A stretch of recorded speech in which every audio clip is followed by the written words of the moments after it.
What have you been up to this year, though, dude? It's been a minute. Mostly work. Still running the store? Yeah. Is that what you're doing full time? Yeah. That I just run Plantosaurus Rex for the most part.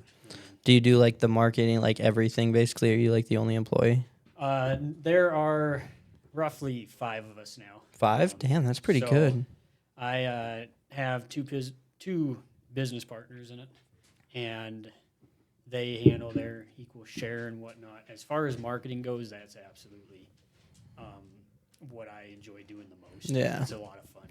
Getting the word out there, all that. It's a lot of fun Yeah. coming up with campaigns and stuff. So. Oh, yeah. You're in a good spot uptown, too. It is, yeah. Especially for like stuff like Folk Fest, all that. Exactly. Yeah.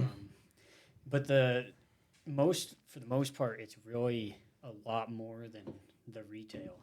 Yeah. We do a lot of custom stuff for businesses and things like that. Yeah. And we're working on some stuff for one of the offices in the Northwestern Energy Building at the moment. Damn. And if you've ever been in Solange's, Yep. the front window is ours. Mm-hmm. Oh, damn. Saffron Wine Cellar, Hummingbird Cafe. So a lot of that has been. Oh, that's very cool. That's actually probably the biggest portion of our business now, and then workshops as well. Workshops. So we have either scheduled workshops where people will come in, or we have ones that on our calendar, and sipping plants, usually at the wine cellar, and people come in and booze up and plant up and do a little workshop, or we have we can book private ones. Lots of times people want to do ones for like a team building workshop at their job, for bridal parties and things like that. Yeah. So those two things are actually the biggest portion of our business, much more than the retail. Yeah, that makes sense. How long has it been that way? So I would say it started mostly in May. I'd been wanting to go that route for a long time anyways, just because I knew that we're going in a direction where a lot of people don't have a ton of money to just buy plants, shop and stuff. Yeah. They don't want to do that all the time. A lot of people want to, I like to say they like to spend money on X's. What I mean by that is like experience and expertise. Okay. So they hire us either for our expertise or they want to spend money on an experience. Yeah. And that's because people don't have a ton of money to spend, so they want it to last longer. Yeah. So I knew we were going that direction anyways with the economy. And so I wanted to lean more into that anyways. And finally, Solange's kind of gave us our big break in that department in May. And it kind of just picked up momentum from there. So. Damn. That's pretty good. And you've gotten like a good amount more since then, too. Quite a bit. Yeah. A lot of them hit us right in that May and June time frame. And so we were kind of bombarded there for a minute. But we're kind of getting into the groove now. Yeah. So. And I'm sure once you do it good for one place, too, then your phone starts ringing a little bit more, you know? Oh, yeah. Yeah. We're getting to the point where I'm finally probably going to switch over to like having my own private phone. Oh, damn. Really? Okay. For a long time, the business operated on my phone. Mm-hmm. And I made myself very accessible. Mm-hmm. People come in, they have like questions on everything from gardening to how to build a terrarium or how to build a reptile enclosure with plants. Like I'll get stuff like that, typically about 1,000 of those a week. Mm-hmm. And now I'm like, okay, I can't do that all the time. Yeah, dude. I bet that's a lot to keep up with, dude. I need to delegate time to that. Yeah. So I'm finally getting to the point where I'm probably going to switch over and have a personal phone and a business phone. Smart. Yeah. Yeah. Bring you a little bit more peace. Perfect. Exactly. Yeah. I'm wondering, did you have to do any marketing after the like Solante thing? Did you do any marketing to get Solante to get a deal with them or anything? Like, you know, it's funny. Every single one we have so far, we haven't actually advertised that at all. Really? Damn. They just like kind of came to you guys and asked. Somewhere along the way, I guess Butte's an interesting market.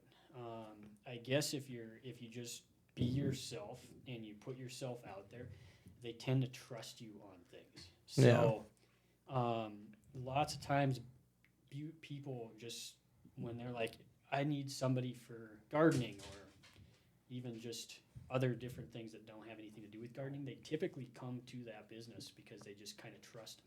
Yeah. And so somewhere along the way, Butte really did put a lot of trust in us. Yep. And so all these businesses actually just asked me straight up, Damn. okay, do you do this? And I was like, well, we do. I just haven't really advertised it. Yeah. And then sometimes they put things out on like Facebook or something, and they said, hey, do you know anyone that could help me with this? And we had a lot of people referring us. Mm-hmm. And that's actually the only way that Yeah. we got all those. Word of mouth. Really? I haven't put any advertising into that yet, actually. And once we get Northwestern Energy out of the way and them happy and everything, I plan on doing that. Yeah, and I mean, you'll have some like Awesome. pictures and all that too to help you Yeah, advertise it a little bit. Because I was excited. I was like, well, this is what we're doing with no advertising, just our reputation. And what could we do if we just said, hey, we do this? Yeah. So it was a long time, months upon months of hard work and tremendous stress, but finally we started kind of going the direction I wanted to go. So. Oh yeah, dude, that's crazy. You kind of got it out naturally rather Yeah. than like having to. And that's how I would prefer, I see a lot of businesses, they tend to do like a big grand opening and do a lot of that artificial marketing, which isn't a bad thing, but then they get hit really quick on the beginning, Mhm. and then the next several months are disappointing. Yeah, chasing that Whereas- high. Exactly. Whereas it was a good manageable start for us, and it just kind of built up from there. And Kind of like as you there's gain the pros and cons to expertise. that, where it's like we did build up to it, and it's been great. But at the same time, I'm like, holy crap! Look at where we're at. What do I do? So I just got to kind of scale myself and get better at delegating time and things. Yeah, I'm sure it's a process, dude, running your own business. Oh, for sure. How'd you even get into it, the plant business? Because I remember we were working together at the Montana Club, and you were a manager there, front of the house. I was, yes. And I remember I left there. Next time I see you is up there. I go into that plant store, and I was like, damn, I wonder, like, who works here, who runs this place. I walk in, and it's you, and I'm like, what? No, I'm fucking way. I'm pretty sure we were walking by and you saw him through the window. Yeah. And you were like, what the heck? I'm And going in there. And he Yeah. just like stormed in there. And I Yeah. was like, okay. I was like, Well- no way, dude. Yeah, that's me. Let's see. All my life, I've kind of grown up around plants and gardening in some way. Yep. And so it's always been something that's been a hobby of mine, something I've enjoyed. My family, obviously an agricultural family, but as far as more ornamental collectible plants go, we got really heavy into growing and hybridizing irises, which are bulbous plants, and you can throw them just about anywhere here in Butte, and they grow just fine. Mhm. But that's where my family kind of got to start with anything like that. My mom constantly was into houseplants growing up, and I just enjoyed it a lot, just being surrounded. It's just a refreshing feeling. Mm-hmm. So I finished my marketing degree, and I wanted to do something that didn't require a bunch of startup, because I basically had $100 worth of savings to start with. Yep. And I was like, well, how can we use just that and what we have to build something, and something that's good, that we're going to be knowledgeable in and at the same point, because we want to make sure we know what we're doing. Yep. And that just kind of came naturally because we happen to have a lot of very well-established mother plants around, and it was something we could scale. And so we set up a little table at the farmer's market, and it kind of caught on like wildfire. It was kind of humbling to see the feedback we got from Butte. I Yep. wasn't sure what to expect right off the bat. I knew, based off of data analytics, that it was going to be super risky. According to everything you would base traditional marketing off of Plantosaurus Rex was a horrible idea. Yeah. I mean, it's definitely a Yeah. unique idea for a store. Absolutely. For sure. For And sure. especially the market, not according to statistics, the market's not there at all. Yeah. But Butte is interesting where if you can be true to yourself and you can kind of believe in what you're doing and you can be honest, Butte demands honesty. You can appeal to the people. And so Butte really just fell in love with us and it just built off of that. That's pretty cool, dude. Like, you just kind of, like, fell into the whole thing naturally, and it's still, like, continuing to grow naturally. Exactly. You know? And it's the nice thing about it is it can kind of shape. We don't have to stick to one particular thing. We can kind of mold with the ever-changing market in a way Yeah.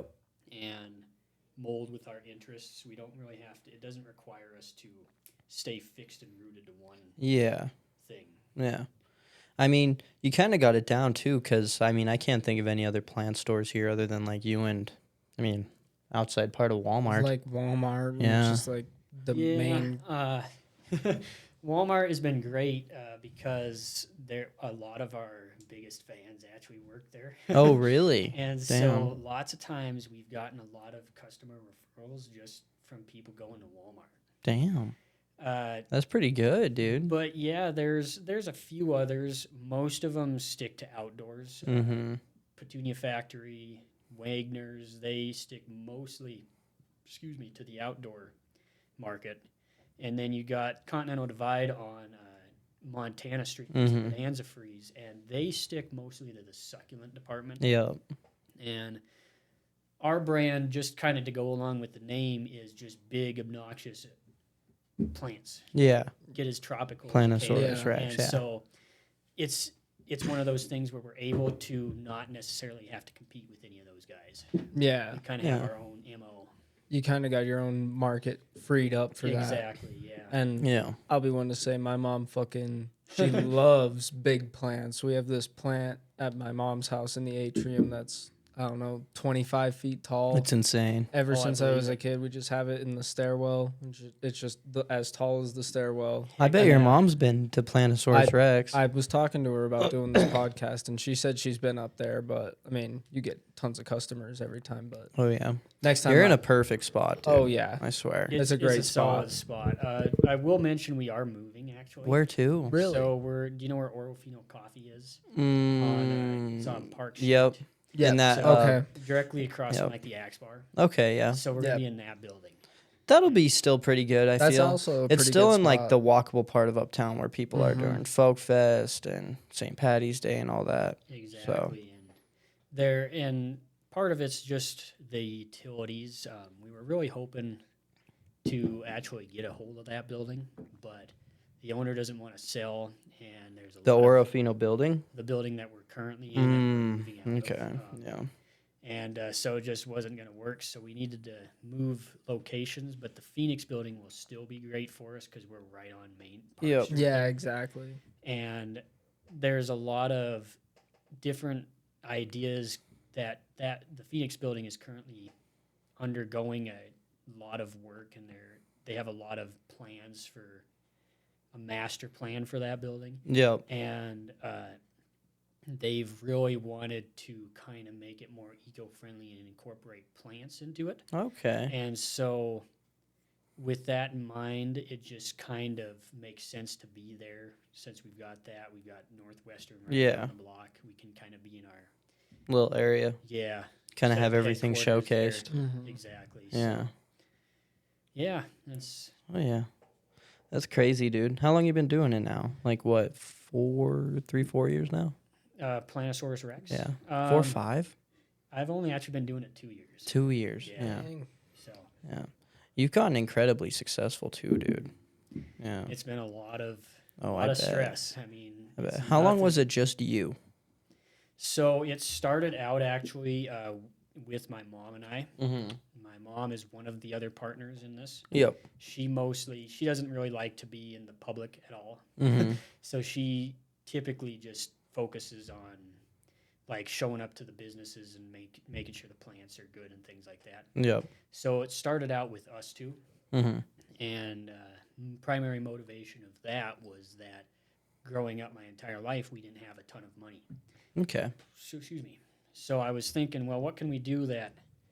Because I wanted to make sure that obviously I'm financially well off, but I also wanted to make sure that she didn't live the life that I had watched her as I was growing Yeah. up. So that's why she's involved with it as well. And so it started out with us two, and it then expanded because we had my buddy Daniel, who had just moved back from the Navy. Yep. And he kind of just helped me set up all the farmers markets and all that kind of stuff. And kind of against his will at first, I was like, get up, you're going to sell plants with me today. Yeah. And he just went along with it. And first, I just would buy him beer every once in a while. But he put a lot of work into it to the point where I'm like, hey, would you like a share of this? And so we gave him a share as well. Yeah. And then we've had a few different employees since then. We have a Zach's his name. He's actually completely blind, but Oh, damn. I met these two job coaches for him at the Montana Employment Services Mm-hmm. that reached out to me, and they said, hey, we've got this guy that's totally blind, but his passion is plants. So I brought him in, and he just fit perfectly. So Zach helps out with us on Wednesdays. That's so cool, dude. And yeah, it just kind of built up from there. Yeah. Very Damn, awesome. dude. That's such a cool story for how you start your Oh, business, yeah. dude. 2 years in, and you're already kind of like at this point. And I mean, I think the biggest thing that helped it is going out to all the markets, Yeah. showing up at the farmers market, the different bazaars they have set up at the civic center and Mhm. things like that. That helped me a lot. And I've noticed that, a lot of local businesses, they get their start that way. Yeah. And I think it gives people a chance to see what you're about and meet you. Yeah. And Butte, they seem to really kind of connect with all the business owners in town. So if they get a chance to meet you and get personal with you, they typically will support you forever. Yeah. And so Yeah. those markets helped us so much, just getting out there and meeting people and talking about it and stuff.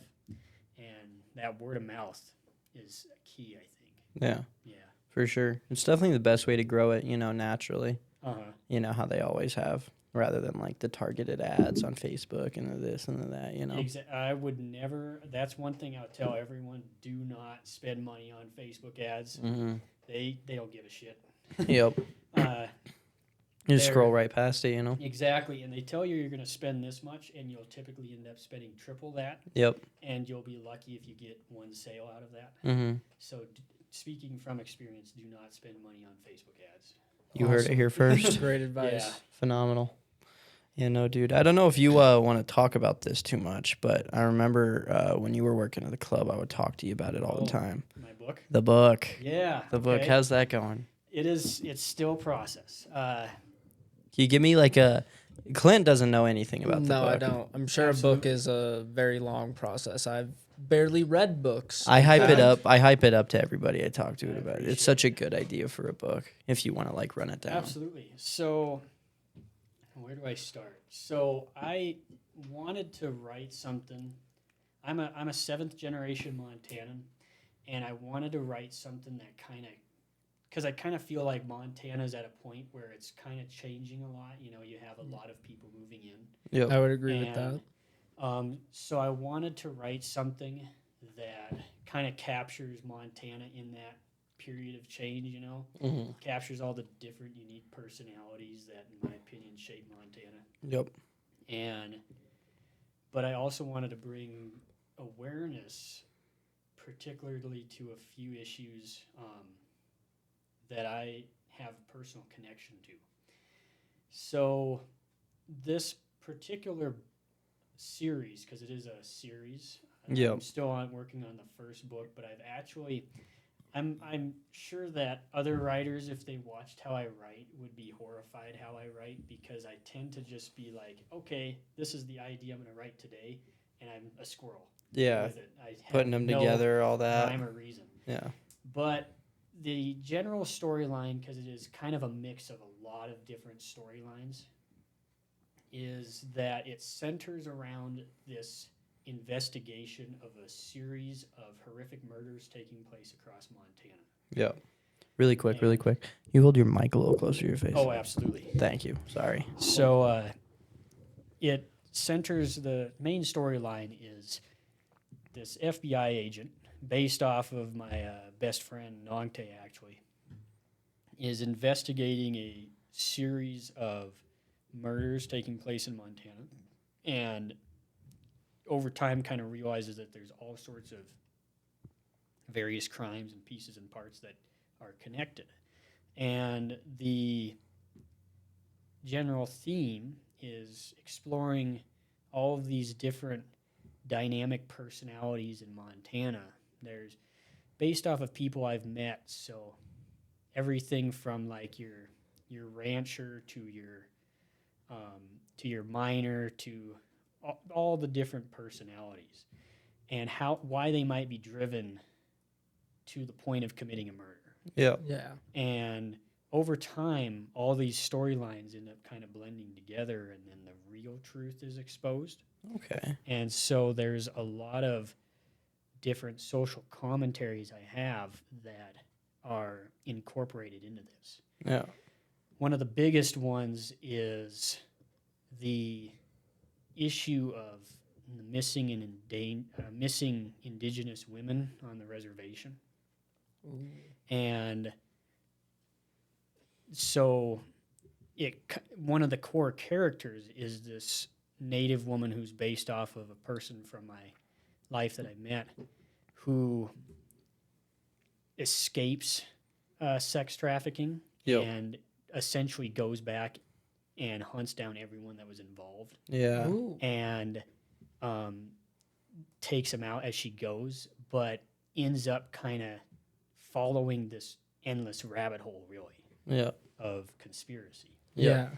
But one of the biggest things that this explores is some of the issues with how the reservation system is currently set up. And one of the biggest things is that typically the reservations don't have enough funding. Yep. One of the common stereotypes of the Native Americans is that they get money sent to them from the government Yep. all the time. What that is it's actually more of a royalty. So the tribe typically owns land that can be leased to logging companies and mining companies and all that kind of stuff. And a portion of that is supposed to be, the profits from that are supposed to be doled out to the tribal members Okay. every so often. But that's administered by the Department of Interior. So you can see how that could be taken advantage of very quickly. Yeah. And throughout history it has, because they typically don't end up with the amount of money that they're supposed to. Mm-hmm. So there's a lot of things that kind of impoverish the reservations. And on top of that, one of the best examples of things going on there is when I was growing up, we actually lived on the Little Bighorn battlefield because my dad was a foremost expert in the Indian Wars and everything surrounding that. And so the Little Bighorn battlefield is actually a super major tourist attraction. Mm-hmm. It's the third most visited battlefield in the world after Oh, damn. Waterloo and Gettysburg. I had Dang. no idea. So there are tons of people coming in, and there's typically a lot of people with a lot of money who are coming to witness the archaeological digs that take place there and to get exclusive tours with a lot of the authors and historians there. It's a lot more intense than you would think for just eastern Montana. Yeah. But along with that, you are located on a reservation. The FBI cannot get involved legally as mandated by the federal government unless there is proof of one of the, I think, 6 or 7 major crimes being committed.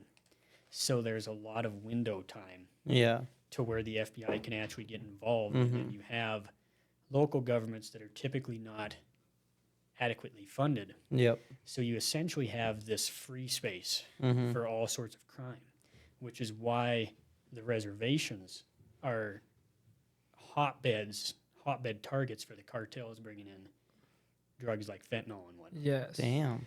So you have all of that going on, and you have a lot of wealthy people coming in. Yep. You have wealthy people that essentially would like to pay for whatever they can. Yep. And so when you have people that might not be well off financially, but people that are willing to pay, this creates a situation where there is a lot of women disappearing on the reservations, and they're typically a lot of times going into trafficking. Yep. So this book explores part of that because it's a complex issue. And so this character is one of these main characters, as I mentioned. She's based off of someone I personally knew. And she decided to take the system down, but realizes that she's getting in very deep because it's an endless rabbit hole. And Yeah. It's a very complicated thing. Yep. Yeah, it's just an endless cycle of Exactly. And so that's one of the issues that's explored in this. Another one that's actually explored is kind of a theory about just kind of a commentary against the heavy use of social media that we find ourselves in now. Yep. And something that's very damning about a lot of the social media is that, I'll actually use the Montana Club as an example. When I started at the Montana Club, it was very rare to see someone pull out their cell phone and use it while they were sitting with their family or friends. It Yep. was kind of considered taboo at that time. I even remember that when I was a kid. Like, Yeah. nobody would do that when Yep. you were growing up until a certain Exactly. point. And nowadays, by the time I left the Montana Club, it was common to see people sit there the entire time with their Yep. cell phones, not even look at their people once. Yep. And what's damning about it all is how programmed it's become to draw more and more of our attention in. Well, why is that? Well, when social media started out, it was typically they were making hand over fist because all these people that were around were getting on social media for the first time ever. Yep. So stock price was going up like crazy. But now we're at a point where the demand of the shareholder exceeds the amount of new people going on social media. Yep. There's not millions upon millions getting onto it for the first time ever. So now the only way that they can make more money is to consume more of your time. Yep. Make it more addicting. Exactly. Make that dopamine hit stronger. And so there's actually a chapter that I wrote, and I don't even know if it will make an appearance in this or if it has anything to do with this series at all. But it's based off of a personal story in my life where one of my friends, I had a friend that went missing when I was in freshman year of high school. Oh, damn. And we've never figured out whatever happened to him. Holy shit. So I decided to tie that into my story. And Write what you know. Yeah. And have you ever watched Seven? Yeah. So Brad Pitt. Yep. Yeah. So you know the part where they go to bust into that guy's apartment and they find out that he's still alive. But Yep. He's been so starved that he's barely alive. Yep. So I based I kind of was inspired by that a little bit, Okay. where there's this victim in this story that they trained to be so addicted to social media that he barely ever ate, Damn. and like even getting like hadn't physically moved from his bed in probably Mhm. a year. Yeah. And so that was another storyline that I wrote. That's And- pretty cool, dude. because it was kind of like a dystopian, almost like extreme of where we're going with the social media usage. Yep. I mean, that's not even too far off because there's just some kids that are just, I mean, not even some kids, some people, just adults that are just too depressed to even get out of bed and eat. Yep. Mhm. They'll just sit on their phones or watch TV all day. There's this one Exactly. person I saw like clips of on Instagram and shit that he's like a streamer and he like takes like videos of his like fucking setup and shit, and it's like fucking just like bowls laying on his desk, Yeah. just like bugs all over the place, fucking There's the- garbage on the Mhm. floor. There's the super popular streamer, I can't think of his name, where he just like had this big thing where he cleaned his setup after like 13 or 15 years. Mhm. And they showed a picture of it, and it's just there's boxes and food Oh, everywhere, and man. you're like, Jesus Christ, dude, how do you live like that? It's like mini hoarders. Exactly. It's disgusting. And it's truly horrifying because you see it in the marketing world as well. Mhm. Because there's a lot of things where no matter how hard I market it, you can't get the point across because it has to almost be able to be read in like 2 seconds or they move on. Yep. Yep. And like attention spans and things like that, where it is, you're seeing it a lot in developmental Oh with yeah. kids growing up and stuff. Mhm. They have to constantly now be stimulated by something where Yep. there's times where you should be able to kind of wind down and, Yep.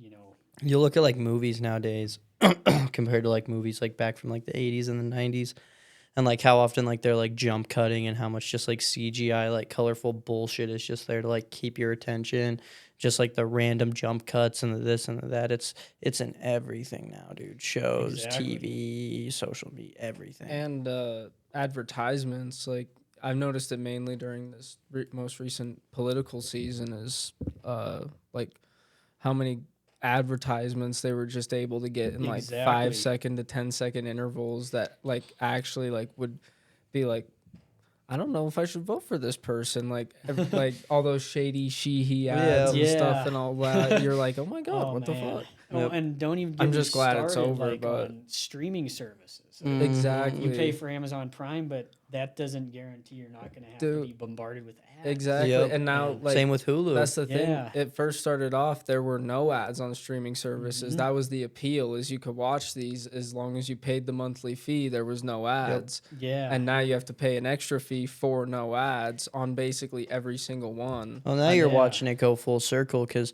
the reason everybody was hopping on the streaming services is because it's like, oh, okay, I could watch whatever I want, basically that I would want to watch on cable, but for like a quarter of the price and no ads, bet. And now it's going back to where, okay, all these things I want to watch are on like 20 different streaming services, so I have to pay like as much money as I was paying for cable anyway. Some of them have ads, Yeah. so I have to sit through that, and then it's like, okay, I miss cable.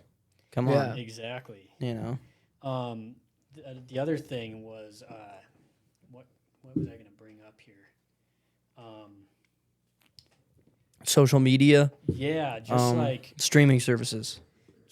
how many people nowadays are just kind of building everything they have off of like a TikTok video or I things know. like that. Yeah. You know, Like they like I- base like their whole now I like kind of belief miss system. when the only time you got famous for a stupid reason was someone leaked your sex tape. Yeah. Yeah. Shout out Kim Kardashian. And now you say like 2 words like Huck Tua and you're worth millions. Dude, Or I the- know. Or the Costco guys people. I that are- know, dude. Millions upon millions Yeah, of dude. dollars. And there's people that are freaking struggling. starving For real. to Yeah. death right now. Yeah.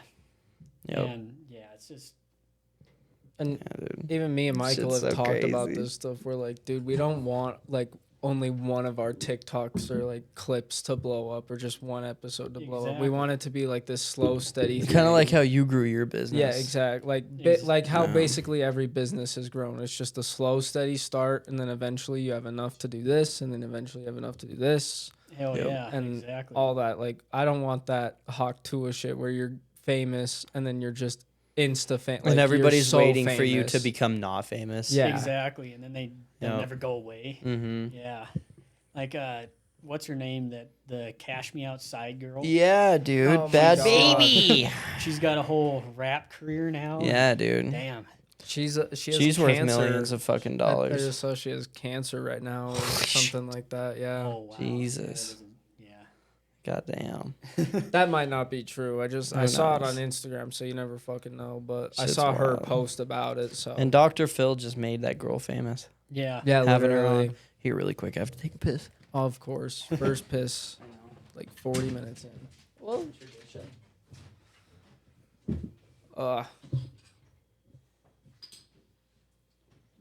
Myles, Yeah. talk about when you would go and break into abandoned buildings. Oh, I could. Oh boy. Me and Michael have This done one that might, plenty.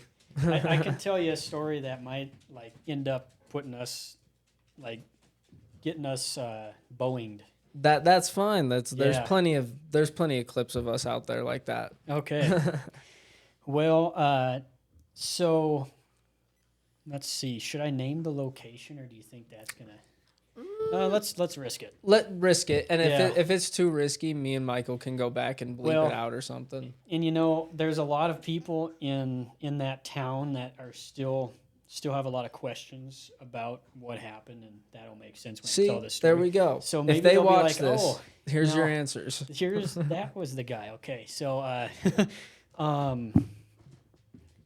my buddy Wade and I, we were fishing in Big Timber, Montana, and didn't catch a lot. We didn't catch anything that day, actually, and so we decided to kind of cruise around Big Timber. Not much to see, but in the center of town was a large, old abandoned school building. Took up nearly the whole block. The old Sweetgrass County High School. And I had already known about the building because I had been over there. Like, my family used to go to the Grand Hotel there for Mother's Day brunch. And so I'd seen it before and I'd always been intrigued by it. Yeah. But this time I was like, okay, Wade, it's our MO. We got to break into this. And so we were thinking of how we're going to do it. So we snuck around the outside. There's like this area kind of hiding in the alleyway behind the building where we could kind of, it was all boarded up. So we're trying to see if there's a weak point in one of the boards. Where we Oh, can push our way okay. in. Okay. That didn't work. They were secured too well. But there was a fire escape staircase on the side of the building. Took you all the way up to the top third floor. And at the top floor, now Wade's a big guy, so he wouldn't be able to crawl through any window or anything. There was a busted out window there right over the railing. But there was a door at the top of the staircase that was locked from the inside. And so I crawled through the window and pushed the door open so Wade could get in. Now I should mention, we waited until it was either late 2015 or early 2016, I want to say. So we waited until it was nighttime, like 6 p.m. was nighttime around that time. I mean, look at it outside right now. It's Yeah. 5:40. It's basically 10 Yeah, p.m. outside right much. now. Mm-hmm. So we waited till nighttime to go in. So the top floor of the building was never boarded up, so a lot of the windows got busted over the years. So it was pretty pigeon damaged. Okay. But as you got lower, it was just like they had left it. So from what I understand, the school was built in 1905, Okay. and they added various additions until 1914. So by this point, it was over a 100-year-old building, no Yep. matter what. And so there was a lot of the old desks and things still in there. And That's cool. stacks of National Geographics. I saw a National Geographic with the announcement of the Titanic sinking on it. Holy Really? fuck. That's cool. Yeah. Dude, you should have snagged that up. I wish I had. But I Dude. Could didn't. have framed that. Yeah. And Dude, kept you it for could a have few more sold that years. on eBay for Yeah. like Oh, I don't even thousands know how much. upon Yeah. hundreds of Thousands thousands. of dollars. There was all sorts of vinyl records. The interesting thing about this school, it was a big school, even looking from it from the outside. But it kind of reminds me of the hotel in The Shining, because like one of the themes of that movie is that as they're showing you the corridors inside, it doesn't match what it looks like on the outside Yeah. when they show the clips. Yeah. And that's kind of how this school was. Is there were corridors that maze-like corridors, and there were parts of this building that looked like it shouldn't fit in there. Yeah, Yeah. it was bigger So- on the inside than it was on It the was. outside. And Ooh, so there was creepy. a 2-level auditorium on the front of the building, and big old stage, and it had a 2-level stage on it as well. Below that was a full-size gymnasium in the basement. Damn, Which is dude. like- So it's like, how does this even? How fit does here? all that Yeah. fit? And Damn good architecture right there. Yeah. Fuck, dude. Using every square Uh-huh. inch of Yeah, space. literally. God damn. there was a superintendent's office. There was one of those giant old-timey cast iron safes in there. Damn. It was locked. Did you try to Oh, crack it? dude. We tried a couple times. Ah. I bet there's some crazy shit Below up there, in there. yeah. Below there was the boiler room. The boiler room, the boiler itself was like 20 feet long. It was a pretty big boiler. Yep. And now there was this back hallway. Now most of the doors were unlocked. There was this back hallway that the only way to get to it was to go down through the gymnasium and then through this kitchen that was behind the gymnasium, and then you got to this Interesting. hallway. This place And- sounds crazy. Yeah, It dude. was. And in this back hallway were 2 locked doors at the end of the hallway. And that intrigued us immensely because they were the only locked Locked doors on the doors. whole building, except for obviously the exterior ones. Mhm. And so we didn't mess with them then because at the time there was also a lot of evidence throughout the building that kind of indicated that we weren't alone. And every once in a while we'd hear things too. Okay. So we figured that there was probably people that were hiding out in there. like and- homeless people or Yeah. Yeah. Okay. There was a couple kind of disturbing drawings. There was one that was very disturbing where it showed a detailed drawing of a woman being raped in chalk on one of the Okay. chalkboards. so some satanic So- shit. And a lot of that stuff too. And so it kind of indicated us that we were dealing with people that probably weren't mentally stable. We weren't the friendliest. Yeah, so Waden and I made the tour kind of quick, and we left that time. But the next time we took a lot more people with us, and we also took some firepower, Okay. things like that, lots of Yeah. lanterns and light. Yep. So we made sure we had a lineup. Mm-hmm. And so the next time we went, we started kind of looting the building a bit. Because Yep. we're like, well, this building's probably never going to get saved, and there's a lot of cool stuff. So we Mhm. started taking a lot of things. And one of the first things I took was this Fallout shelter sign, that was on the wall in the basement. Yep. It's one of those Cold War era ones. That's pretty cool. And Do so you still have it? I do. It's hanging Damn. up in my bedroom. That's cool. And so after that, let's see. It was probably the 3rd or 4th time that we made the decision that we're going to figure out what's behind those locked doors. Okay. And so we got there with our whole crew of people. And was there a cat? Yep. Yep. Oh, okay. Oh, what's up there? She's so Anyways, chill. Yeah. So in a lot of those old buildings, if you pop the hinge off the door, the Yep. door will pop out as well. That trick didn't work with these doors. So we're like, well, shit. And these are big, like concrete, steel reinforced walls. Mm. So, but the good news was in a lot of those old buildings, the classrooms were typically connected with connecting doors as well. Yep. And on both rooms, those doors were not there anymore, but they were boarded up with drywall. So we just punched through the drywall. Yeah, drywall's Damn, pretty okay. fragile. We went Kyle on them. And so the first classroom we went into must have been a lecture hall at one point because it was set up in tiers like that. Yep. But it had been converted into kind of like a 50s era movie theater. And so it had retro posters on the wall and a projector and all sorts of old movies. There was actually a stack of laser discs in there, the predecessor to the CD or the DVD, which was bigger. It was just basically an oversized DVD. Yep.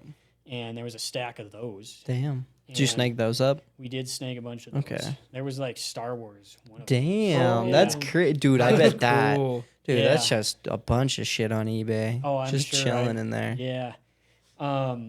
There was a old record player. It wasn't one of the ones with the cool horn, but it was still one of those old school ones that cranked. Mm-hmm. Oh, awesome. And we decided to mess around with that a little bit.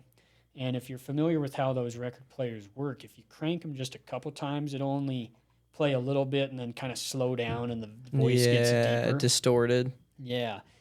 And so we're cranking it. We gave it a couple cranks. And there's a Roy Acuff Christmas album on there. Mm-hmm. And it has, I think, if I remember correctly, Santa Claus is going to town Yep. on the needle. And so we crank it. And all it says is almost like someone put it right there intentionally. It says, "He knows when you are sleeping." And it was loud too, so it was kind of intimidating. And I just remember laughing, thinking if someone was walking down the street and they just hear that billowing out of this old Oh my school. fucking god, So funny. dude. Yeah. But then we decided to break into the next room. Okay. And we bust through the drywall. The dust clears. And there's a bunch of lights. And we flash the flashlight in there. And we look around, and it is state-of-the-art, a whole bunch of state-of-the-art computers and servers and whatnot. Dude, And every single one of them is on and running. when he told me this story, Oh I was my like, what the fuck, God. dude? It sounds like you're talking about a plot of a movie, bro. I Yeah. swear to fucking God. Sounds dude. like the CIA is set up Dude, I in that know. So It's like, what? at that point, we're thinking, what in the fuck did we get ourselves into? And building. Imagine you got like bagged and fucking so, This is one of the tortured. craziest Dude. stories I've ever heard, dude. But what really stuck with me was this quote that was written in chalk on the drywall. Or on the chalkboard in there. I can't remember exactly what it said, but it was something along the lines of, to make a mistake, or to err is to human, to really foul things up requires a computer. Yeah. I'm thinking, what did we get ourselves into? So, my grandmother was a real estate agent, so I got really familiar with what you can do to research about a property, and Yeah. you can find out quite a bit about a property if you go to the right places. Yeah. And so, the first thing that popped up when we started researching was that there were two newspaper articles that popped up about the school in the past couple months. And a couple months before we were in there had been a small fire that had broken out in the school. And what had happened is just one of the boards covering up the windows got burned out, and that was essentially all there was to it. But the fire department had to go put it out. And as is procedure when that happens, the fire department's going to search everywhere to make sure there's no more hot spots. And so they would have gone in there and seen that room. Mhm. Yeah. And what's pretty interesting is that they interviewed a lot of the city and county officials, Okay. much more than should be necessary for a simple fire like that. Yeah. And all of them said something along the same lines in this newspaper article. They said, we weren't there to prove anyone of a crime. We're just there to put a fire out. And I'm like, well, why do you need to say that? Yeah. We should trust you. You know, you're putting out a fire. Yeah. So that was interesting and intriguing. The newspaper article went into more detail that the school closed in 1981, and then it sat vacant for 10 years. In 1991, a man by the name of Cyrus Smith purchased it. And then Cyrus Smith ran Montana Internet Outfitters in the school until 2001. Okay. Supposedly at that point, Montana Internet Outfitters went out of business. It was a computer business. Okay. And then it's been vacant, just sitting there ever since. Okay. Well, then we decided to look with the State Department, and according to the State Department, the Montana Internet Outfitters was not only very much still in operation, but it was raking in about $1 million annually. Holy fuck. And it had 6 active employees, and the address listed Was the the address for school. that school. Oh my fucking Jesus God. So they were Christ. running it out of there. A power bill was still getting paid. What do you think they were doing? What do you think? Well, so that actually does get answered. Okay. I'm pretty certain it gets answered. Okay. So a power bill was still getting paid. There was an internet bill getting paid. All these things. So I went in the school one last time. I went into the attic this time because I wanted to see if there was like an internet router of some kind. Yep. Excuse me. And there certainly was. It was about as big as this desk. Holy fuck. And there was also a bunch of old school relics stuffed up there. And one of them was one of those old-timey record players, this time one of the cool ones with the big horn. Mm-hmm. And I did steal that, and that's in my bedroom right now. Good, dude. Awesome. Good. And the certificate date on it was like 1908 or something. So Damn. it was a cool old one. Now, after that, I broke my ankle, and so I was never in the school again. Well, then after that, the buddies I was with the first few times went back on a series of investigations. One of the times they wanted to see what was in that safe. Yeah.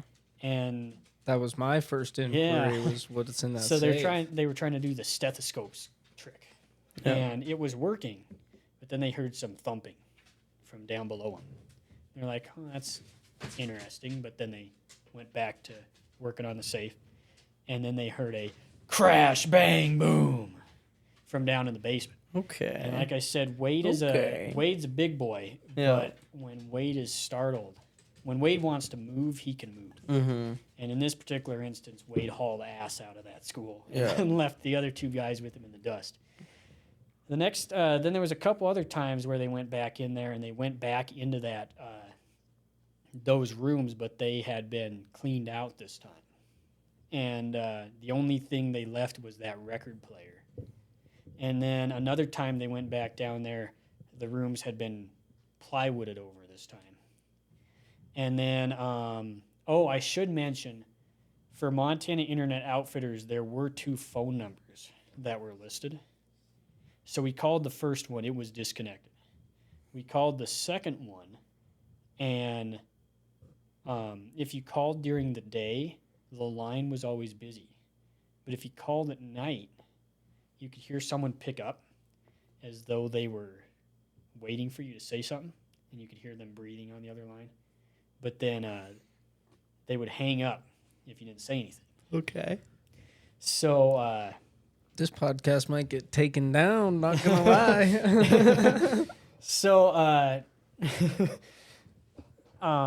Let's see. So then they went to the school one last time, and there was a sheriff that was circulating the block.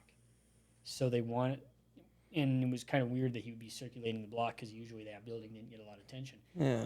But they were, and so to distract him, a couple of them went and played Pokemon Go around the block because that was big at that time. Mm-hmm. And the other two worked on getting the door open because suddenly the door at the top of the stairs wasn't opening anymore. Okay. We later discovered that it was bolted shut, but it was not opening. And so one guy was pushing on the door. The other guy was yanking on the door. Yeah. And then suddenly, from the room below him, he heard deep bellowing laughter. And so someone let out a deep bellowing laughter, then started walking down the hallway, and then up the stairs, and then the hallway towards him. And he bailed out of that window as quickly as he could. And he said he looked back, and there was just the silhouette of just someone enormous in the doorway. And that was when we decided, we're not going back in there. So that was the end of us going in there. But there were still a lot of questions. And so we graduated high school after that, and we didn't think much of it. And then about a year later, I'm in college. I'm in my college dorm, and I get a text from Wade, and he says, Myles, pull up Facebook right now. And I do, and the school is engulfed in flames.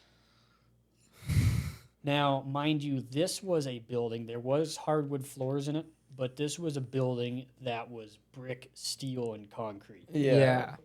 There was no way it was burning. The odds of it burning it. down Yeah, are it like held up for 100 and something years. Yeah, and then suddenly it's engulfed in flames. Oh. So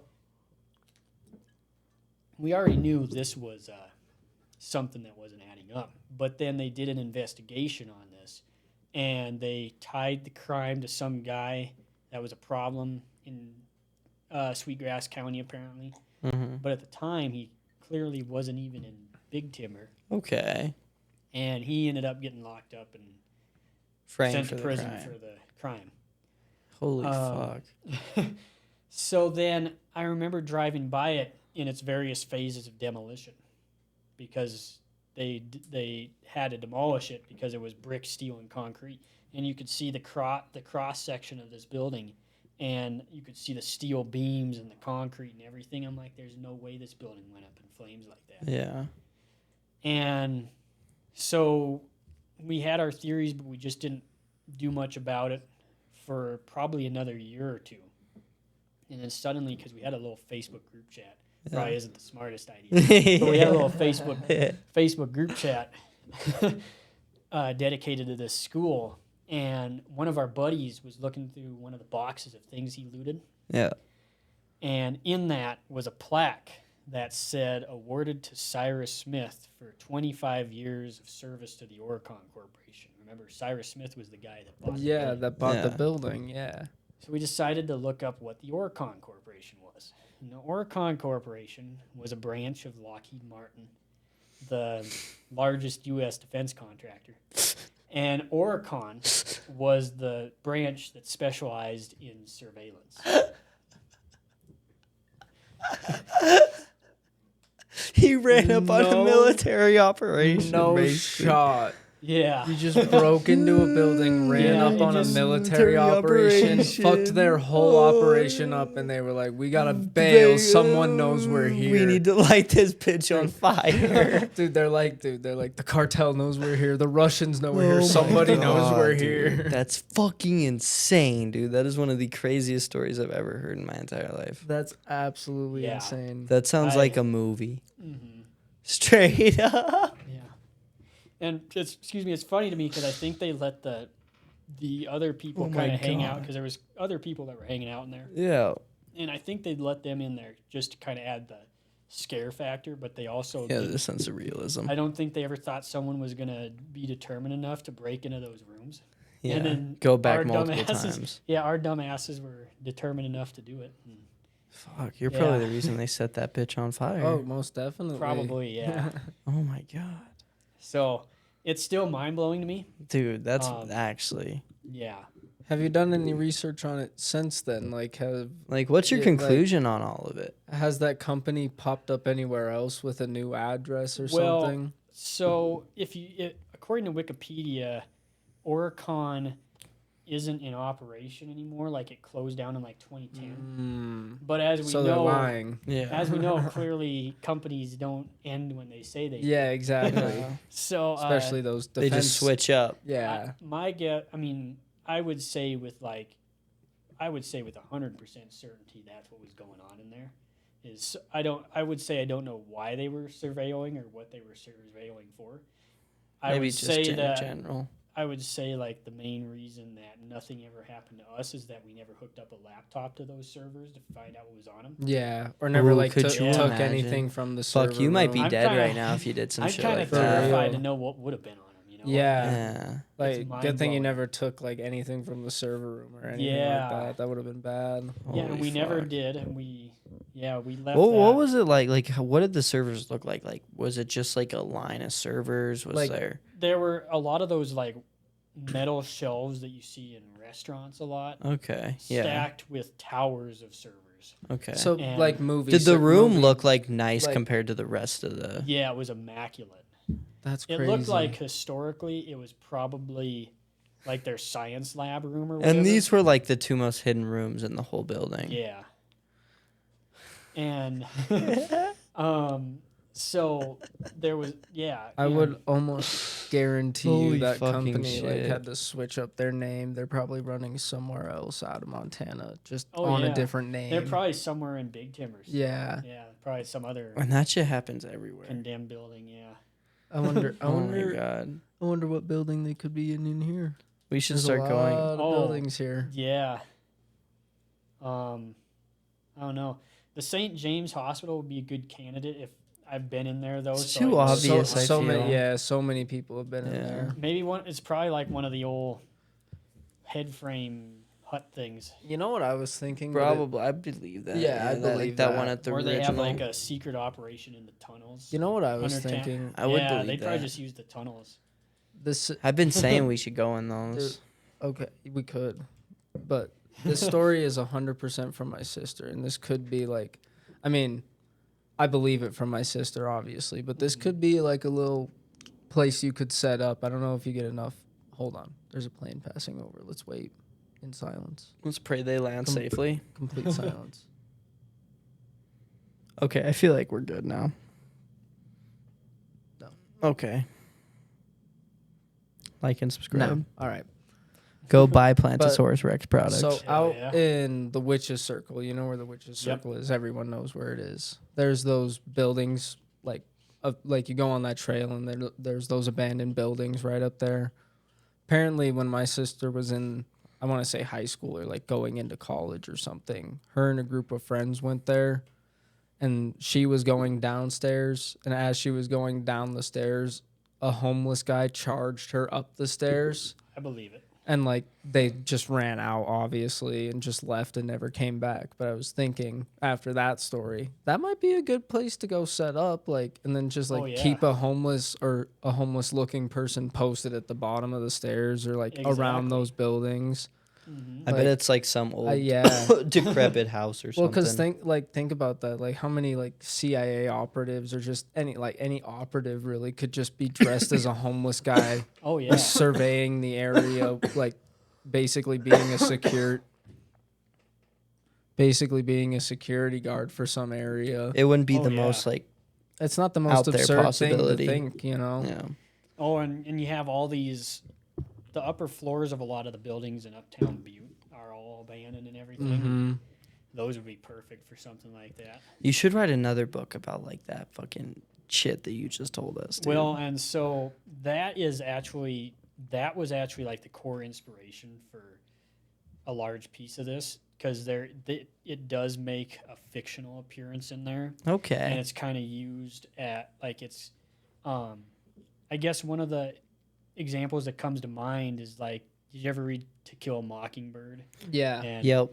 you know how they make a reference to the empty or the abandoned house on the corner, like throughout the entire book. With I'm not that gonna lie to you. Bradley. I don't vividly remember it. I know portions, so Yeah. I can vividly kind of remember what you're Yeah. talking about. Yes. Yeah. So that is kind of how the school makes an appearance in this. Yeah. It's like, because the idea behind it is it's kind of in the To Kill a Mockingbird, it's kind of used as a metaphorical thing. And the kids, there's this big court case going on, but the kids are curious about this house and this estranged man that lives in it throughout the book until he finally makes an appearance. So throughout the series, the school makes an appearance and it's kind of referenced to, and then finally towards the end, they go inside and explore it. Yeah, Ooh. that's so So- sick. Dude, me and you should do more exploring like we used to. We should just go find more should. abandoned places. It's to riskier explore. as you get into I- adulthood. I know, 'cause- right? Like you think Yeah. about it a lot more because Yeah. you're like, I could go to jail now. yeah. Like when we were a kid, like when we were in high school, we used to go up to that school that's like just right up in Walkerville there, that abandoned school right up Out there. of all the things to the go Blaine to, School. Yeah. we've been in there. There's nothing I've never special been about in that. there. No, there's but, nothing special in there, but There's like, a cool little basketball court.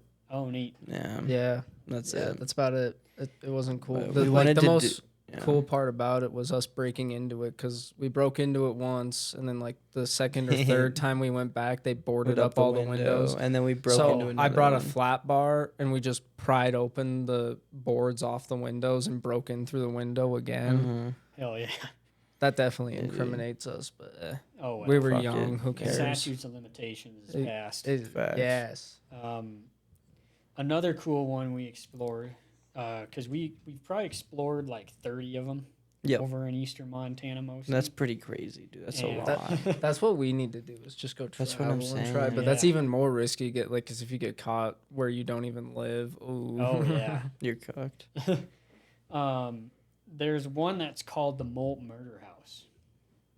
And that's what we call it. Okay. Now, Why? So, let's see.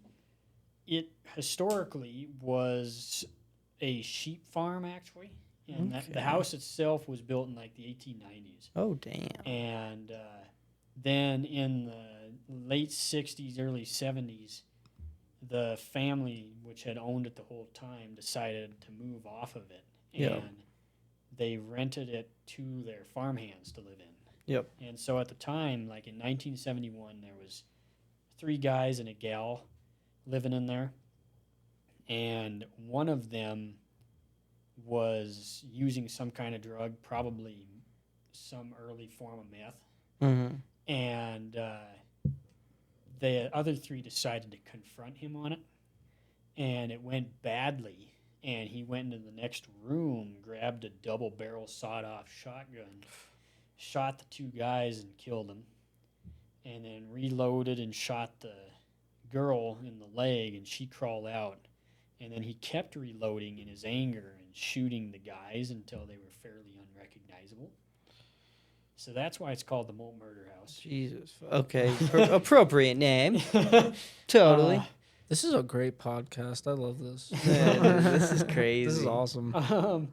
And so to give you an idea, so this is like, honestly, they should do more movies because let's be honest, horror movies right now, they're kind of running out of ideas. They're like all And kind they of the need to- same. They need to do more that are man. based in I like swear. eastern Montana because eastern Montana has kind of an allure about it. Like it's uglier than the western Montana, but it's got these rolling hills, and so you think you're looking at flat land, and then there's so much hidden in those rolling hills. Mhm. So More than meets the give eye. you exactly to give you an idea of how remote Molt Murder House is it's north of my hometown of Laurel, just west of west of Billings, and you go like 30 miles to the intersection of Molt.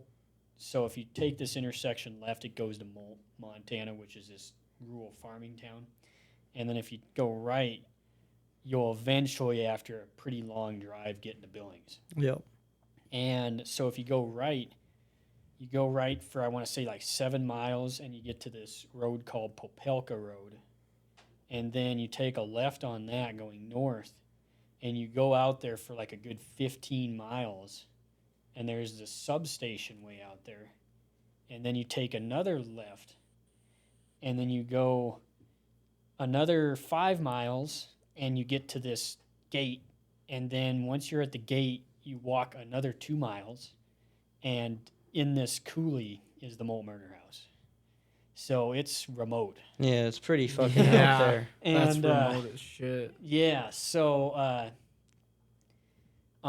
we get out there, and I've got a billion photos of it because they left it as is after. I mean, they cleaned it up a little bit, but they left it as is. Like there's still bullet holes in the walls and things.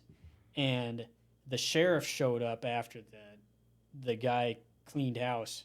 The girl climbed up the country road, and eventually, just by happenstance, the owner of the property was driving down the road. And so he picked her up, alerted the sheriff. The sheriff came in and kicked a bunch of the doors in and eventually found the guy. He must have I think he offed himself in one of the upstairs bedrooms, is how the story goes. But you can still see where all the doors were kicked in and everything. Like there's boot prints on the doors and they're all busted and everything. So it's just surreal. It's like, yeah. Damn. Yeah. Holy And shit. there's, we were in there and it was weird because it was just a typical late summer day. It was like the last weekend before I went to college. But it was so eerily quiet out there. Like there wasn't a bird making a noise. There wasn't any wind. It was just eerily quiet. And we came across this rattlesnake that just was sitting there. Like rattlesnakes are usually very angry when they meet people. And this one was just sitting there looking at us, like didn't hiss, didn't do anything. It just sat there. And then we went into the basement, and there was a dead owl in the basement, which is a traditional bad omen. There was like a dead cat we found at one point, and there was a baby crib. So apparently there was a baby involved in this too. Jesus Christ. And it was just a whole thing. And up in the attic, so there was two separate attics, and there was this other attic that there was this row of just jars with things in it. So it looked like something straight out of like American Horror Story when they pan in the murder house and there's just jars of like organs and shit. Like it looked like it wasn't organs or anything, but it just looked like that because it was like sitting in the light. And that was kind of eerie. And there was this secret bedroom in the attic that was boarded off, and it was just bizarre. Holy fuck. And I remember we went into, there was probably 15 buildings on this farm, and we went to this one barn that was way at the end, and way in the back we saw something moving in the rafters, but it didn't look like a bird. It was just like this black shadow that was moving in the rafters, and that's when we decided it was time to go. How big of a black shadow? It was probably like this big, if I had to estimate. Okay. So God damn. Dang. Holy fuck, dude. Ooh. Yeah, that's good. Yeah, they do that. It's Yeah. fucked. But yeah, no, dude, that's insane. You know, the thing is, I bet there's so many places in Montana like that. Where Oh, people's yeah. just been fucking slaughtered. Not even that. We're just like remote places where weird shit has happened that somebody yeah. might not even know about because you didn't there's hear. another one that is also going towards Molt, Montana. If you go north of Columbus, Montana, there's a road that connects to Molt. And you go on there for probably 20 miles or so, and you eventually get to this T intersection, and there's this ridge line at this T intersection, and perched on this ridge line is this house just sitting by itself, kind of overlooking the surrounding valley. And this one sticks fresh in my memory because we get up there, and the house is full of livestock that just looked like they laid down and died. But it made no sense because there weren't any holes in the floor that got them trapped. There were 3 exits to this building that were flat. Like they could have easily walked out, but for whatever reason, they just sat down and died in this house.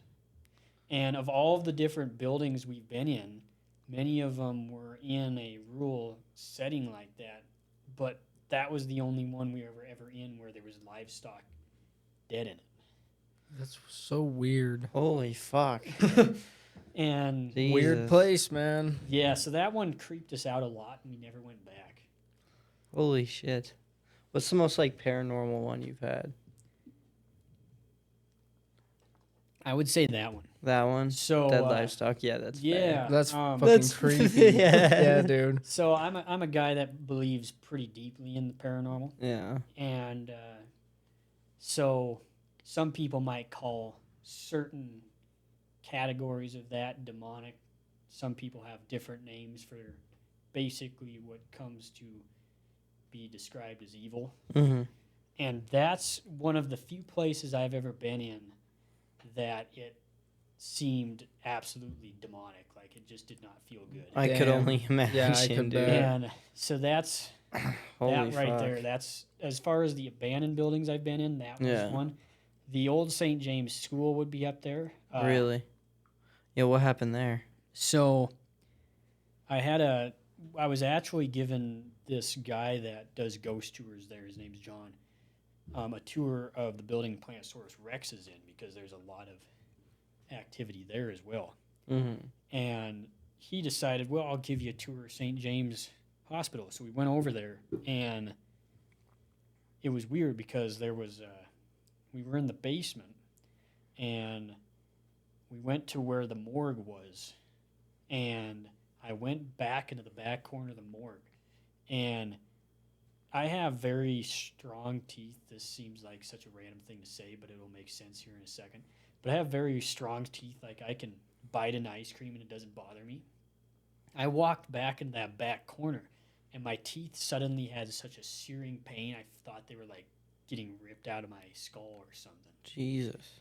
And that happened in the morgue. And then we went to, I want to say the third or the fourth floor, and I felt like I was getting asphyxiated, like I was, like suddenly I was breathing in smoke or something and Yeah. couldn't breathe, but clearly that wasn't the case. And then I was on the top floor and felt suddenly super nauseous, and the whole rest of the day I felt fine, but when I was on that top floor I felt really nauseous. Jesus. So just a lot of weird shit like that. And Is that like the most paranormal experience you've had? definitely not. What's the most paranormal experience you've had? Oh, it's hard to pinpoint a single one. The house I live in is probably the most haunted house I've ever been in. Damn, that's fucked up. It was built in 1871. Holy Jesus. shit. Yeah. So there's a lot of That's history old. there. But there, the stuff that comes fresh to my mind, because I bring up my house because there's a lot of frequent activity, but a lot of the like striking stuff that sticks in my mind is actually the Plantosaurus building. And so we have 4 different ghosts that we've actually named in Mhm. that building because they're so prevalent. And the first one is a guy we call Otis. And everyone describes him, the way he seems to look sounds like he was a meat cutter. And I should sidebar that by saying that the Plantosaurus building in the 1930s was a Safeway grocery store. Okay. Oh, damn. So, That's actually kind of crazy. Yeah. yeah.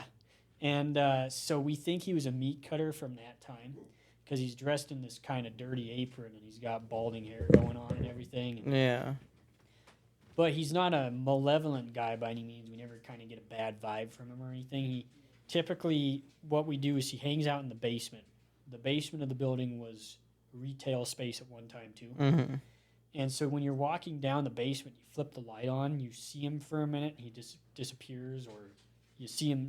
I've seen him just standing there sometimes, and eventually Damn. he fades away. Damn. So there's that. In the back of the building, there is the engine, and there's a old 1910 birdcage elevator in the building. The building was built in 1890, and then like 20 years later, they decided to put a state-of-the-art elevator in it. So it's one of those that's got the cool birdcage Yeah. look to it.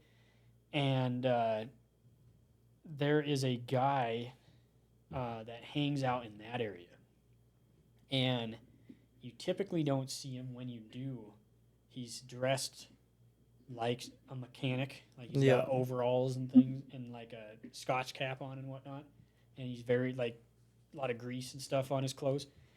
But when you most of the time you just hear him, and you'll typically hear like either working on the elevator or the elevator itself running, and the power is currently turned off by Northwestern to that elevator. But the biggest thing is in the back room on the main floor, we have shelves of water jugs because the water source is in the basement, and to make it easier to take care of plants, we just keep a lot of water upstairs. Yep. Well, the water jugs were disappearing for a while, Mm-hmm. and we weren't sure exactly what was happening. Yeah. So, and we didn't have anyone. It was just my mom and Daniel and I at the time, but for the most part, I was the only one in the building a lot of the time. Mm-hmm. So it didn't make sense why they were disappearing. And then we did our first paranormal investigation with Bozeman Paranormal Society there, and we're in the elevator shaft at the bottom of it. And I shined the flashlight up, and lined up on the outside of the elevator shaft are a whole bunch of water jugs. Holy fuck. All the missing water jugs. And my mom isn't a person to pull a prank or anything. Yeah. She's pretty Most matter of people's fact. moms aren't. Yeah. Yeah. And but I called her up anyways. I was like, "Why the hell are you putting water jugs up there?" And she's like, "What are you talking about?" And we're like, "Well, what the fuck?" Because there's all these water jugs lined Yeah. up there, and there's not really an explanation as to why they're there. Okay. So that's another big thing. Another one is a gal we call Ethel, and we think she was a shopkeeper for so the building was originally Hennessy's department store Okay. before the more famous one was built Yep. across the street. Mhm. And so we think she was a shopkeeper from that era because she's kind of dressed in kind of the Victorian Yeah. garb. She's got her brunette hair done up in a bun. She stands about 5 foot tall, I would say. Yep. But you typically just see her scurrying around. Mm-hmm. And like she seems really skittish and nervous. And couple other instances that are reported about her are, so when you walk up from the basement, it comes into the back room, and the top of the stairs going down into the basement face the stairs that go up to a little loft area that overlooks the store. Yep. And on the other side of those stairs to the loft area are a set of windows that open to the side entrance on Granite Street. Mm-hmm. So the sunlight will sometimes shine through those windows, and the staircase going up to the loft has a little wall made out of 2x4 boards against each other. Yep. So when the sunlight hits that perfectly, it can shine a little crevice of light through those boards. And so when you walk up the stairs, you can typically see the sunlight shining through, but there's been a couple times where you walk up the basement stairs and you look across and you see either someone walking behind them and you can see the light getting blocked, or someone peeking Damn. through the cracks. Damn. And that's always kind of eerie to see. That's wild, dude. The most damning one is a gal we called her Myrtle, and then on the voice box, she corrected us and said her name is Aunt Amelia. So Amelia, we think, was a prostitute back in the day. She's dressed in kind of a long green silk dress, Okay. long strawberry blonde flowing hair. Okay. Okay. Poor Yeah. Amelia.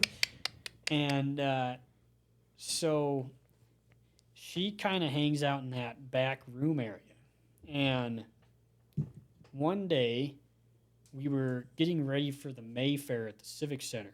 Yep. And the Mayfair, you typically sell a lot of products. So we had a lot of workers working a lot of hours Yep. getting us ready for that. And so we left one of the gals, my friend Danny, working by herself in the showroom. while the rest of us went to go get coffee. It was like 5 o'clock in the morning one day. And then she texted us and she said, "Guys, you need to get back here now. There's a woman crying in the back." And so we said, "Oh shit." And so she was actually locked alone in the building by herself. Holy fuck. And she heard that. So, but we've had a lot of kids work with us through community service, and we've had a lot of different employees in there. Almost every single one of them has at some point reported a woman crying. And Interesting. yeah, and we had one working in the loft area, and the loft area used to be where all of our potting soil was. And from beneath her, which is where the back room is, she heard some like mumbling kind of weeping, where it was weeping and then all of a sudden it sounded like they were saying something, but she couldn't quite make it out. Sounds like that. Okay. And then she's like, "You know what? I'm going to get the hell out of here." So she bailed, and as she's walking underneath the loft through the back room, from above her, she heard the sifting of potting soil. And so that's those are the big four. God damn. Jesus. We had some pretty interesting paranormal investigations that happened in there, because the guy that hangs out in the elevator room, we called him Jim for a long time. And then someone went down with the voice box and the voice box says, "My name's not Jim, it's Charles." And while they were still talking to him, I walked down the stairs into the basement, and he said, "It's nice to see you again, Myles," on the voice God box. damn. Yeah. Jesus. That's fucking crazy, Um, dude. And so the Otis guy, we call him Otis because in a dream, he said his name was Otis. Yeah. Like, it sounds kind of crazy to say that, but that's Yeah. what happened in a dream. And then we had someone come in with their voice equipment, and they said, "Who's all here tonight?" And one of the voices said, "I'm Otis." Damn. So, That's Otis, wild. Otis done crept up into Yeah. your dreams, dude. Yeah, dude. Holy uh, fuck. so we had, I was with the voice box one day, and I was in the back room, and I wanted to try to talk to who we called Myrtle at the time. Mm-hmm. And I said, "Hey, what's going on?" And as they were talking, it suddenly didn't make sense. Like, I was getting a lot of jumbled up stuff.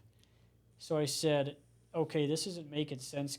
Can you tell me who's here right now?" And it said, "Well, there's 7 of us." And I said, "Okay." Oh. We ended up, during this investigation, picking up 20 different names. Holy fuck. Jesus. Yeah. And so I said, "Okay, let's go around the room and introduce ourselves." And that was working for a minute. And then they suddenly weren't talking. And so then we suddenly heard someone walking on the stairs that are in the side entrance that go up to the second floor. Yep. And then someone walking on the second floor. But there were 15 other people in the building, so we assumed it was naturally that it was one of them. And so we just kind of went back to asking the voice box questions, and it wasn't answering anything. And then about after 2 minutes, everyone it possibly could have been walked up from the basement right next to us. Yeah. So we're like, "Holy shit, who's up there?" So him and I, or the guy that I was with investigating on the voice box, we went up to the second and third floor, scanned both floors, made sure there was no one up there, Yep. and then came back down, and the voice box said, "You heard us." Damn. Yeah. That's So- crazy, dude. Jesus. There's just been some...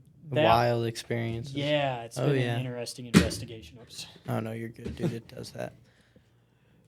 Do you believe in like since you like believe in like the paranormal and all that, do you believe in like is there any stories about like alien abduction or anything that you believe in specifically or anything like that? Well, it sounds pretty scary, but I would say that if there's any, I mean, we know based off of our knowledge of the space around us, there isn't any habited planets in the near vicinity. So we know that anyone that would have the technology, or my theory is that anyone that would have the technology to be able to travel here in the first place, we probably don't even know it. Yeah. Exactly. So I'm a firm believer. How could there not be? I mean, the theory is that the universe is essentially infinite. Yeah. There's no way there couldn't be other life. So yeah, how are we alone in Exactly. life? The way like, I there's think no of- way. The way I think about it is like, you know that one like uncontacted tribe? Where is it at? Like in that one island. Just on an island. Yeah. Yeah. I can't forget think what of the they're name of it. called. Oh, it's Sentinel Island. So yeah, Sentinel Sentinel Island. Island. Yeah. No, Sentinel Island. Yep. Uh-huh. I think you know how like we kind of just like leave those guys alone because they're way behind us, and we kind of just want to like let them develop on their own. Yeah. You know, and like there was like that one guy who tried to like fucking bring religion to him and shit, and he got fucking And he got killed, murdered, like, dude. I Hard as remember didn't fuck. they like find him getting like skinned or something? Yeah, dude. When they like, scanned the island. Later. Yeah, that's like the way I think that aliens would kind of like treat us humans. Yeah. You know, because you got to think about it. Like most of our like technological development took place in the past 200, 300 years. Yeah. You know, everything before that was kind of like a slow build up. You know, and then like the Industrial Revolution happened and we were just fucking. Exactly. But that's like incredibly recent, you know, like we're still figuring out like so much shit. So if I was an alien species, I would kind of treat it like, let's like kind of observe them a little bit, you know, let them like do their shit, you know. That's why there's like a couple of like abduction stories that I believe in. Like there was like this one interracial couple from like the 60s, 50s or 60s, dude.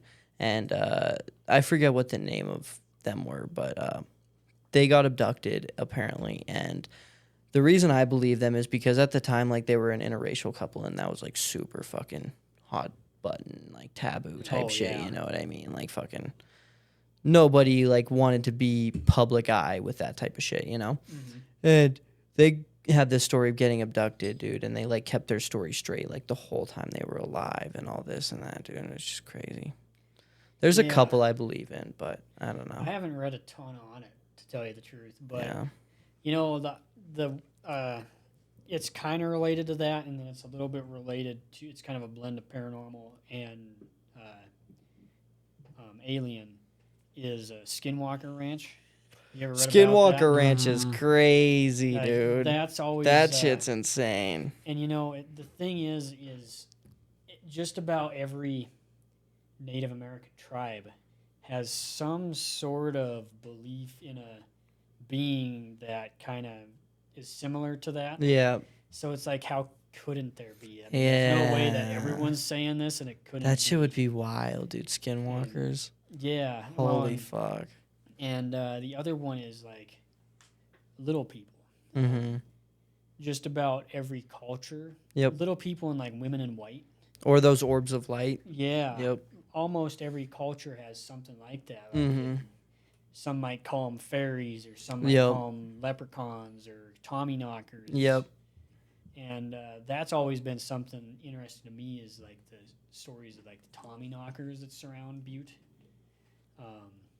because it's just very similar in nature to what particularly the Crow tribe talks about as the little people. Yeah. And it's just like there can't be that many people telling that story and not have some sort of legitimacy to it. Yeah. There's definitely some like between the lines type shit going on in the background, you know? Oh yeah, I No think doubt. I mean, if you think about it, if the universe itself is supposedly infinite, Yeah. then I would theorize that realities are probably supposedly infinite as well. Yeah. And so there's got to be a lot of stuff that, by our interpretation of science, probably Yeah. doesn't line up. The way I try to think about it is like if life itself is possible, you know, what Exactly. isn't, you know? Exactly. Yeah. At the end of the day, it's hard to discount a lot of like crazy shit that you hear, especially sure. if it's like old time, Absolutely. you know? Because fuck. This is pretty random. Well, it's not random. It kind of pertains to it. But have either of you done research on like Wendigos and stuff like that. Wendigos. A I've lot heard of- that term before, but a lot of North American tribes also believe in like Wendigo type stuff, Yeah. where it's like a cannibalism type. The video game, interesting. the video game Until Dawn like adapts it and makes it a Okay, horror type yeah. of thing. But in Indian tribes and stuff like that, I believe it's just like if someone commits cannibalism, like whoever gets eaten or something, when they die, their spirit goes into this some sort of starving state, Yeah. and they go around and eat things. It's super creepy, but it's also very interesting that they believe Yeah. that, and they believe they've seen stuff like that.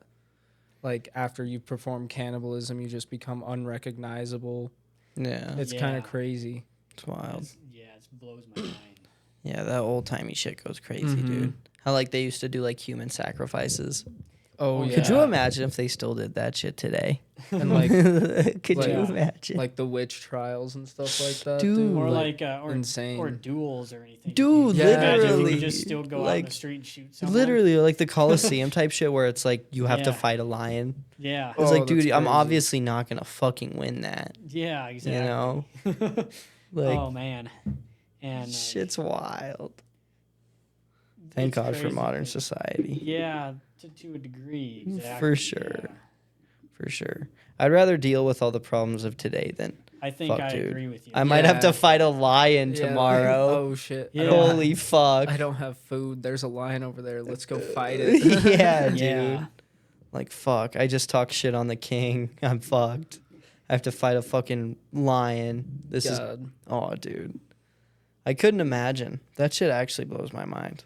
That's Like, how things were conducted on a serious like basis for such a long time. Exactly. Yeah. Shout out the Coliseum.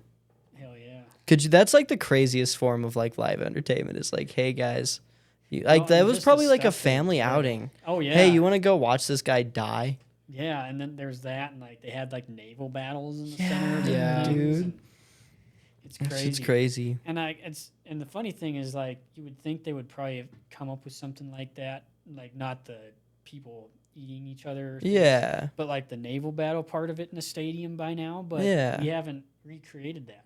We should, dude. I know, right? Could you imagine if there was a war and it's like, get your tickets to the war? Yeah. Dude, that'd be. I'd go watch the fucking war. Yeah, there's like a safe area where Yeah. people just sit and they're just Yeah. watching and Yeah. nobody gets Well, to shoot them. Have you ever read about the first battle of the Civil War? Uh-uh. That's essentially how they treated it, because the North thought they were going to instantly win. Yeah.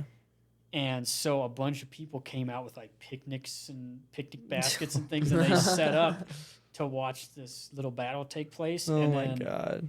the South ended up winning, and they're like, "Oh shit, we got to actually get out of here."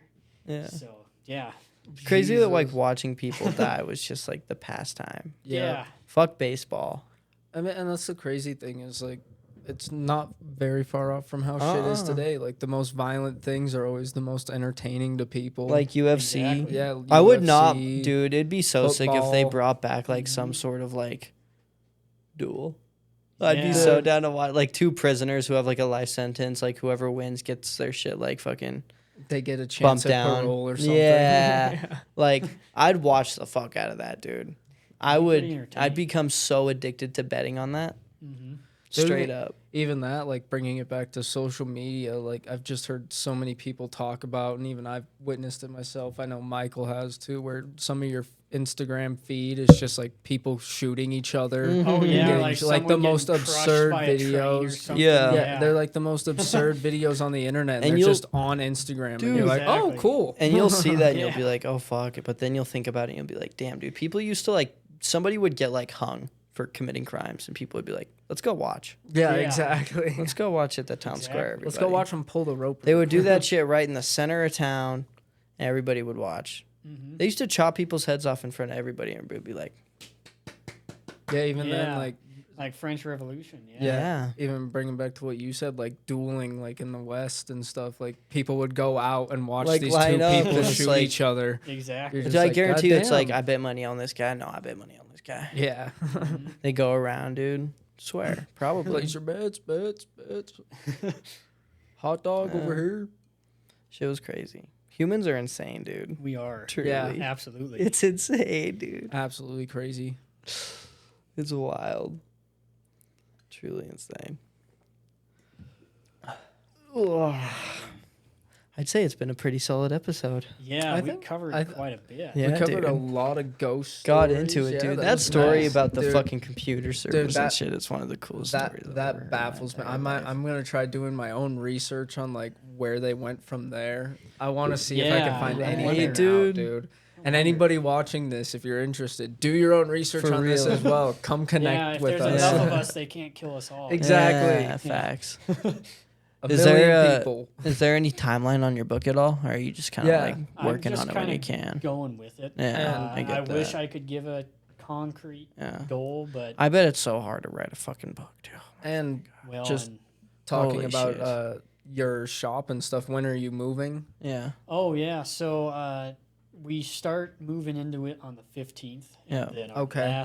Our last day at the old location is the 30th. But do you have a specific address you want to throw out there? 66 West Park. 66 Six- West Park. Everybody go visit 66 West Park on what, December 1st?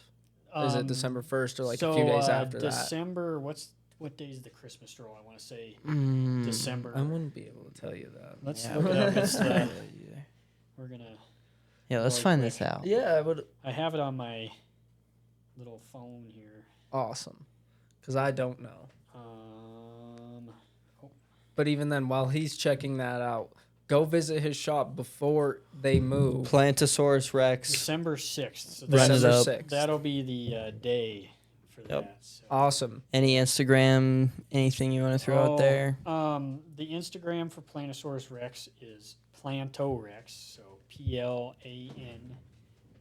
Plantorex. And then I'm not on TikTok, but Facebook is Plantosaurus Rex LLC. Bet. And then we have plantorex.com, and you can order from there. Go Awesome. So- buy every single fucking product that is on plantorex.com. Hell yeah. And if you don't, we don't Well, we like have you. subscriptions now, so Get a subscription. you can do a bi-monthly or a monthly subscription. And what it is it's 2, 3, 4, or 5 products. oh, And- dude. And why I say Oh, my products is because you can change it every single month. Yeah. So if you want 2 plants 1 month, or we have like dinosaur fossils, Holy or like shit. pots or soil or fertilizer. That's so sick. all sorts of dinosaur themed stuff. That's so sick. You can switch it each month. Random question for the end of the podcast, but how does one get their hands on dinosaur fossils to Yeah. sell? Do You you just just like find get them. them from?